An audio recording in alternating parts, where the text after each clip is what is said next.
भारत माता की। भारत माता की। भारत माता की। उत्तर प्रदेश की राज्यपाल आनंदीबेन पटेल,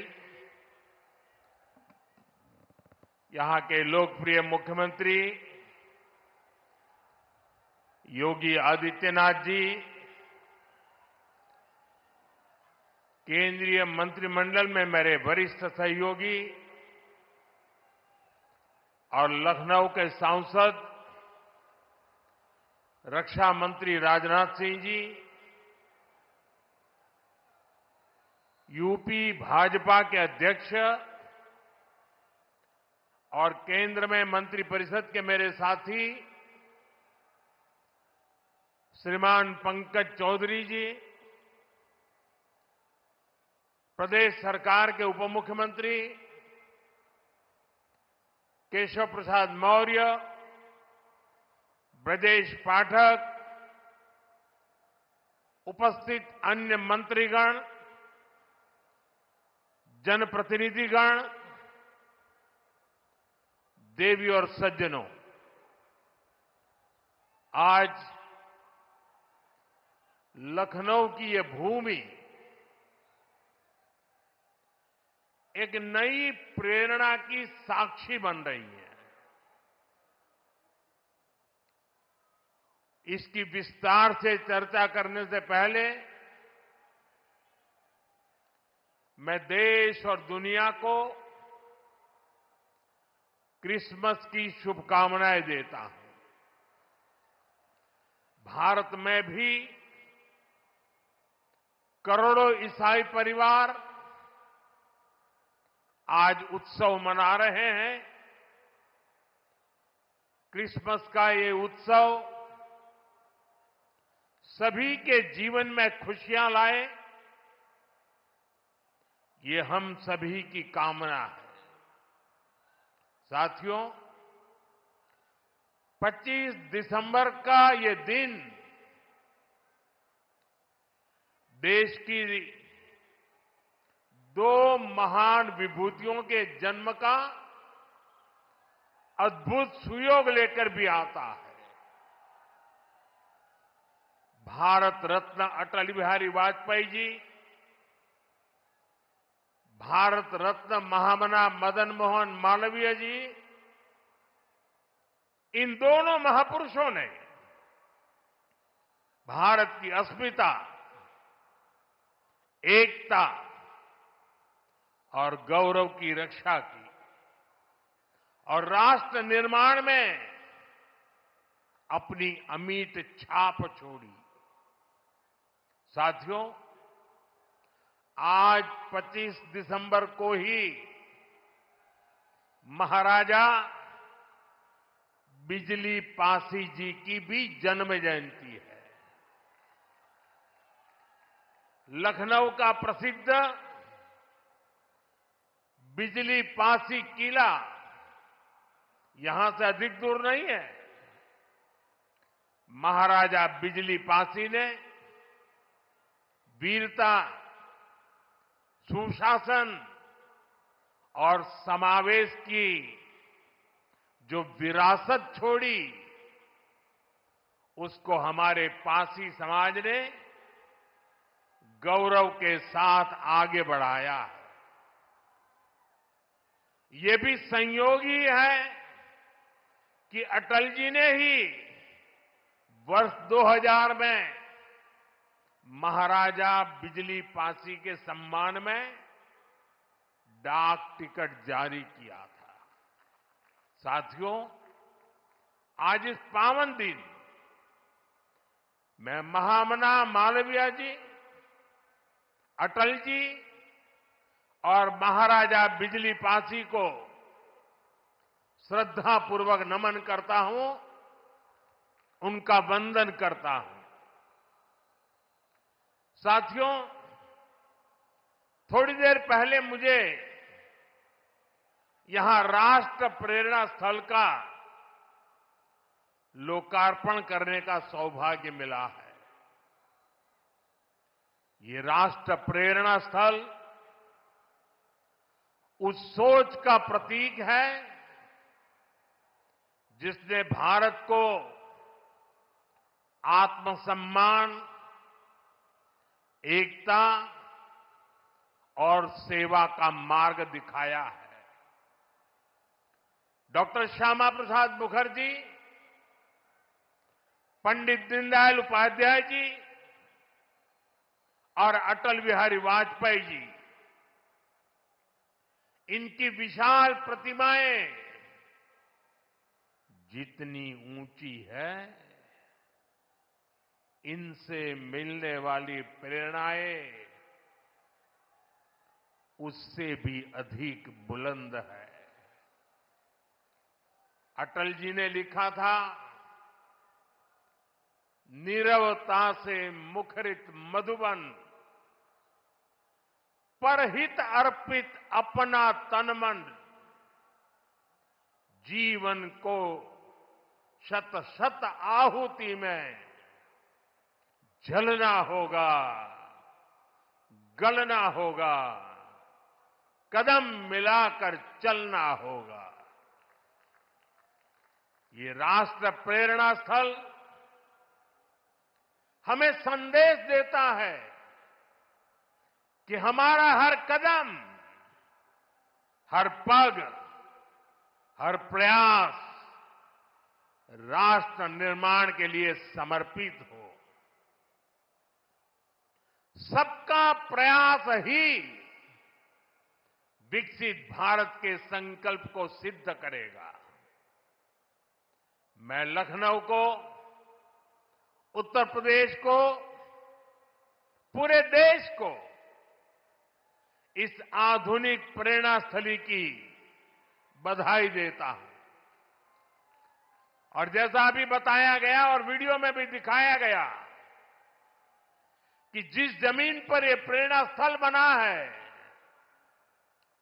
उसकी 30 एकड़ से ज्यादा जमीन पर कई दशकों से कूड़े कचरे का पहाड़ जमा हुआ था। पिछले 3 वर्ष में इसे पूरी तरह खत्म किया गया है।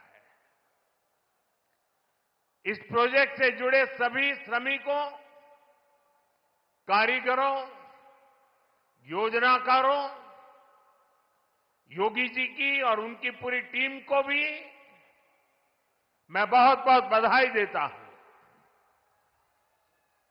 साथियों, डॉक्टर श्यामा प्रसाद मुखर्जी ने देश को दिशा देने में निर्णायक भूमिका निभाई है। ये डॉक्टर मुखर्जी ही थे जिन्होंने भारत में 2 विधान, 2 निशान और 2 प्रधान के विधान को खारिज कर दिया था। आजादी के बाद भी जम्मू कश्मीर में ये व्यवस्था भारत की अखंडता के लिए बहुत बड़ी चुनौती थी। भाजपा को गर्व है कि हमारी सरकार को आर्टिकल 370 की दीवार गिराने का अवसर मिला। आज भारत का संविधान जम्मू कश्मीर में भी पूरी तरह लागू है। साथियों, स्वतंत्र भारत के पहले उद्योग मंत्री के रूप में डॉक्टर मुखर्जी ने भारत में आर्थिक आत्मनिर्भरता की नींव रखी थी। उन्होंने देश को पहली औद्योगिक नीति दी थी, यानी भारत में औद्योगिकरण की बुनियाद रखी थी। आज आत्मनिर्भरता के उसी मंत्र को हम नई बुलंदी दे रहे हैं। मेड इन इंडिया सामान आज दुनिया भर में पहुंच रहा है। यहां यूपी में ही देखिए, एक तरफ एक जनपद एक उत्पाद का इतना बड़ा अभियान चल रहा है। छोटे छोटे उद्योगों, छोटी छोटी इकाइयों का सामर्थ्य बढ़ रहा है। दूसरी तरफ यूपी में बहुत बड़ा डिफेंस कॉरिडोर बन रहा है। ऑपरेशन सिंदूर में दुनिया ने जिस ब्रह्मोस मिसाइल का जलवा देखा, वो अब लखनऊ में बन रही है। वो दिन दूर नहीं जब यूपी का डिफेंस कॉरिडोर दुनिया भर में डिफेंस मैन्युफैक्चरिंग के लिए जाना जाएगा। साथियों, दशकों पहले पंडित दीनदयाल उपाध्याय जी ने अंत्योदय का एक सपना देखा था। वे मानते थे कि भारत की प्रगति का पैमाना अंतिम पंक्ति में खड़े अंतिम व्यक्ति के चेहरे की मुस्कान से मापा जाएगा। दीनदयाल जी ने एकात्म मानववाद का दर्शन भी दिया, जहां शरीर, मन, बुद्धि और आत्मा सबका विकास हो। दीनदयाल जी के सपने को मोदी ने अपना संकल्प बनाया है। हमने अंत्योदय को सैचुरेशन यानी संतुष्टिकरण का नया विस्तार दिया है। सैचुरेशन यानी हर जरूरतमंद, हर लाभार्थी को सरकार की कल्याणकारी योजनाओं के दायरे में लाने का प्रयास। जब सैचुरेशन की भावना होती है तो भेदभाव नहीं होता, और यही तो सुशासन है, यही सच्चा सामाजिक न्याय है, यही सच्चा सेकुलरिज्म है। आज जब देश के करोड़ों नागरिकों को बिना भेदभाव पहली बार पक्का घर, शौचालय, नल से जल, बिजली और गैस कनेक्शन मिल रहा है, करोड़ों लोगों को पहली बार मुफ्त अनाज और मुफ्त इलाज मिल रहा है, पंक्ति में खड़े अंतिम व्यक्ति तक पहुंचने का प्रयास हो रहा है, तो पंडित दीनदयाल जी के विजन के साथ न्याय हो रहा है। साथियों, बीते दशक में करोड़ों भारतीयों ने गरीबी को परास्त किया है, गरीबी को हराया है। ये इसलिए संभव हुआ क्योंकि भाजपा सरकार ने जो पीछे छूट गया था उसे प्राथमिकता दी, जो अंतिम पंक्ति में था उसे प्राथमिकता दी। साथियों, 2014 से पहले करीब 25 करोड़ देशवासी ऐसे थे जो सरकार की सामाजिक सुरक्षा योजनाओं के दायरे में थे। 25 करोड़। आज करीब 95 करोड़ भारतवासी इस सुरक्षा कवच के दायरे में है। उत्तर प्रदेश में भी बड़ी संख्या में लोगों को इसका लाभ मिला है। मैं आपको एक और उदाहरण देता हूं। जैसे बैंक खाते सिर्फ कुछ ही लोगों के होते थे, वैसे ही बीमा भी कुछ ही संपन्न लोगों तक सीमित था। हमारी सरकार ने अंतिम व्यक्ति तक बीमा सुरक्षा पहुंचाने का बीड़ा उठाया। इसके लिए प्रधानमंत्री जीवन ज्योति बीमा योजना बनाई। इससे मामूली प्रीमियम पर 2 लाख रुपए का बीमा सुनिश्चित हुआ। आज इस स्कीम से 25 करोड़ से ज्यादा गरीब जुड़े हैं। इसी तरह दुर्घटना बीमा के लिए प्रधानमंत्री सुरक्षा बीमा योजना चल रही है। इससे भी करीब 55 करोड़ गरीब जुड़े हैं। ये वो गरीब देशवासी हैं जो पहले बीमा के बारे में सोच भी नहीं पाते थे। साथियों, आपको जानकर के हैरानी होगी, इन योजनाओं से करीब करीब 25,000 करोड़ रुपए का क्लेम इन छोटे छोटे परिवार के छोटे छोटे जिंदगी के गुजारे करने वाले मेरे सामान्य गरीब परिवारों तक 25,000 करोड़ रुपया का लाभ पहुंचा है। यानी संकट के समय ये पैसा गरीब परिवारों के काम आया है। साथियों, आज अटल जी की जयंती का ये दिन सुशासन के उत्सव का भी दिन है। लंबे समय तक देश में गरीबी हटाओ जैसे नारों को ही गवर्नेंस मान लिया गया था, लेकिन अटल जी ने सही मायने में सुशासन को जमीन पर उतारा। आज डिजिटल पहचान की इतनी चर्चा होती है, इसकी नींव बनाने का काम अटल जी की सरकार ने ही किया था।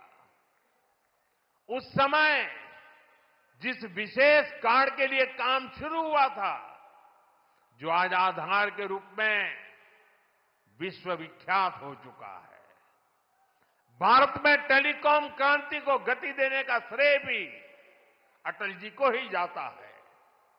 उनकी सरकार ने जो टेलीकॉम नीति बनाई, उससे घर घर तक फोन और इंटरनेट पहुंचना आसान हुआ और आज भारत दुनिया में सबसे अधिक मोबाइल और इंटरनेट यूजर वाले देशों में से एक है।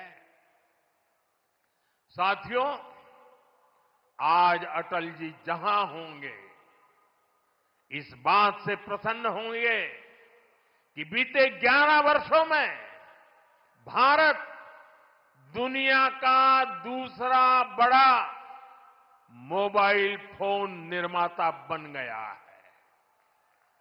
और जिस यूपी से वे सांसद रहे, वो यूपी आज भारत का नंबर 1 मोबाइल मैन्युफैक्चरिंग राज्य बना है। साथियों, कनेक्टिविटी को लेकर अटल जी के विजन ने 21वीं सदी के भारत को शुरुआती मजबूती दी। अटल जी की सरकार के समय ही गांव गांव तक सड़कें पहुंचाने का अभियान शुरू किया गया था। उसी समय स्वर्णिम चतुर्भुज यानी हाईवे के विस्तार पर काम शुरू हुआ था।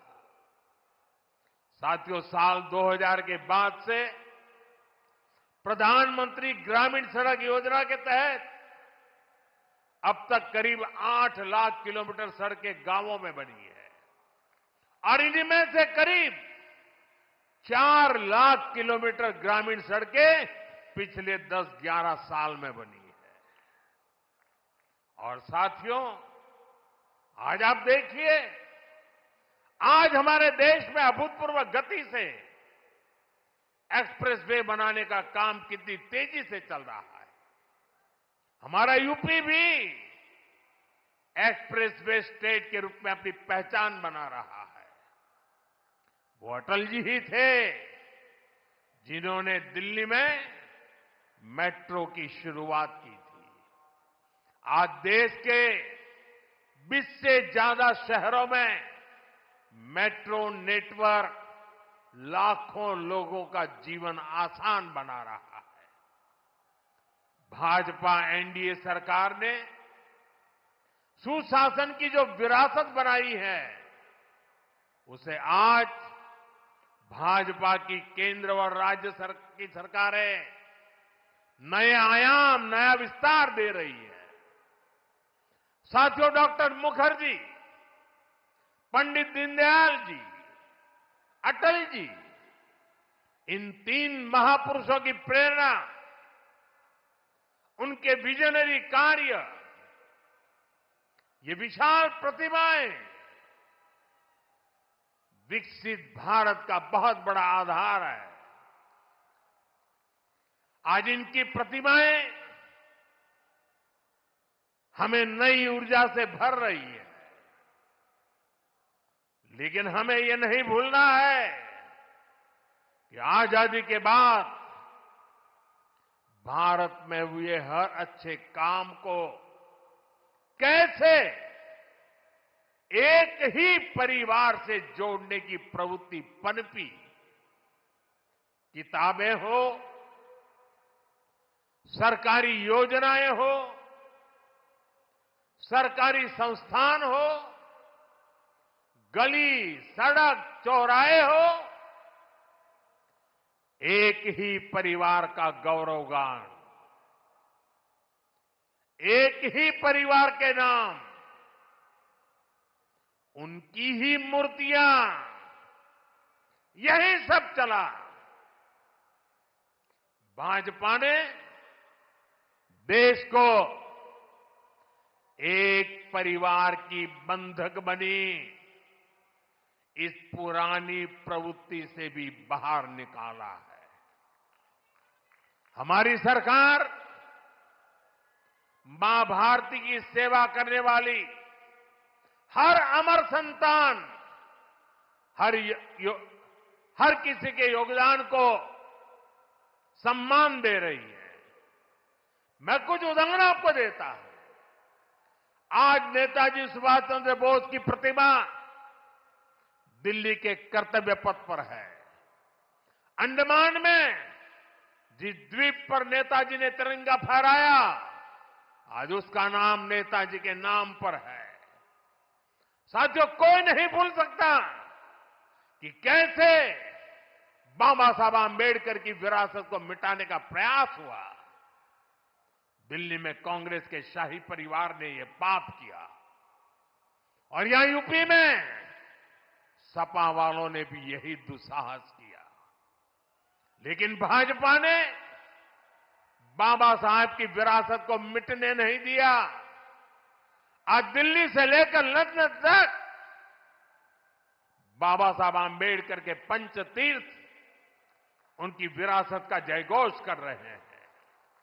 साथियों, सरदार वल्लभ भाई पटेल ने सैकड़ों रियासतों में बटे हमारे देश को एक किया था। लेकिन आजादी के बाद उनके काम और उनके कद दोनों को छोटा करने का प्रयास किया गया।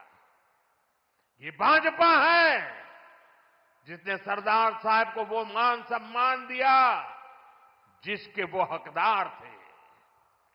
भाजपा ने ही सरदार पटेल की विश्व की सबसे ऊंची प्रतिमा बनाई, एकता नगर के रूप में एक प्रेरणा स्थली का निर्माण किया।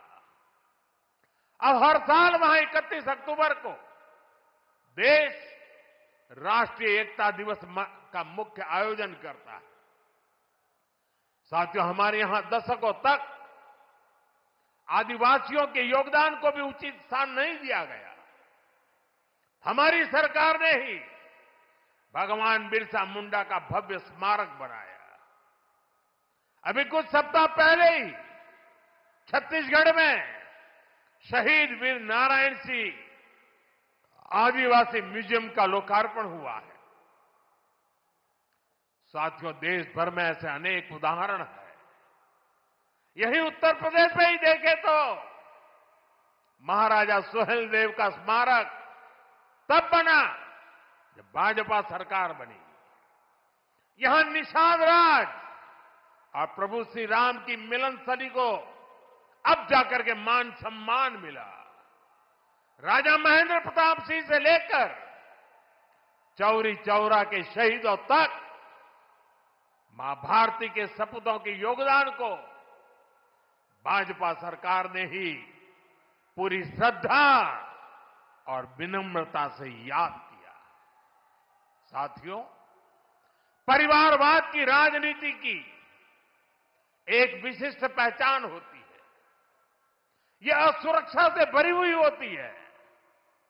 इसलिए परिवारवादियों के लिए दूसरों की लकीर छोटी करना मजबूरी हो जाता है, ताकि उनके परिवार का कद बड़ा दिखे और उनकी दुकान चलती रहे। इसी सोच ने भारत में राजनीतिक छुआछूत का चलन शुरू किया। आप सोचिए, आजाद भारत में अनेक प्रधानमंत्री हुए, लेकिन राजधानी दिल्ली में जो म्यूजियम था उसमें अनेक पूर्व प्रधानमंत्रियों को नजरअंदाज किया गया। इस स्थिति को भी भाजपा ने, एनडीए ने ही बदला है। आज आप दिल्ली जाते हैं तो भव्य प्रधानमंत्री संग्रहालय आपका स्वागत करता है। वहां आजाद भारत के हर प्रधानमंत्री, चाहे कार्यकाल कितना भी छोटा रहा हो, सबको उचित सम्मान और स्थान दिया गया है। साथियों, कांग्रेस और उसके सहयोगियों ने राजनीतिक रूप से भाजपा को हमेशा अछूत बनाए रखा, लेकिन भाजपा के संस्कार हमें सबका सम्मान करना सिखाते हैं। बीते 11 वर्षों में भाजपा सरकार के दौरान, एनडीए सरकार के दौरान नरसिम्हा राव जी और प्रणब बाबू को भारत रत्न दिया गया है। यह हमारी सरकार है जिसने मुलायम सिंह यादव जी और तरुण गोगोई जी जैसे अनेक नेताओं को राष्ट्रीय पुरस्कारों से सम्मानित किया है। कांग्रेस से, यहां समाजवादी पार्टी से कोई भी ऐसी उम्मीद तक नहीं कर सकता। इन लोगों के राज में तो भाजपा के नेताओं को सिर्फ अपमान ही मिलता था। साथियों, भाजपा की डबल इंजन सरकार का बहुत अधिक फायदा उत्तर प्रदेश को हो रहा है। उत्तर प्रदेश 21वीं सदी के भारत में अपनी एक अलग पहचान बना रहा है और मेरा सौभाग्य है कि मैं यूपी से सांसद हूं। आज मैं बहुत गर्व से कह सकता हूं कि उत्तर प्रदेश के मेहनतकश लोग एक नया भविष्य लिख रहे हैं। कभी यूपी की चर्चा खराब कानून व्यवस्था को लेकर होती थी, आज यूपी की चर्चा विकास के लिए होती है। आज यूपी देश के पर्यटन मानचित्र पर तेजी से उभर रहा है। अयोध्या में भव्य राम मंदिर, काशी विश्वनाथ धाम, ये दुनिया में यूपी की नई पहचान के प्रतीक बन रहे हैं और राष्ट्र प्रेरणा स्थल जैसे आधुनिक निर्माण उत्तर प्रदेश की नई छवि को और अधिक रोशन बनाते हैं। साथियों, हमारा उत्तर प्रदेश सुशासन, समृद्धि, सच्चे सामाजिक न्याय के मॉडल के रूप में और बुलंदी हासिल करे, इसी कामना के साथ आप सभी को फिर से राष्ट्र प्रेरणा स्थल की बधाई। मैं कहूंगा डॉक्टर श्यामा प्रसाद मुखर्जी, आप कहेंगे अमर रहे अमर रहे। मैं कहूं पंडित दीनदयाल उपाध्याय जी, आप कहें अमर रहे अमर रहे। मैं कहूं अटल बिहारी वाजपेयी जी, आप कहें अमर रहे अमर रहे। पंडित श्यामा प्रसाद मुखर्जी, श्यामा प्रसाद मुखर्जी, श्यामा प्रसाद मुखर्जी,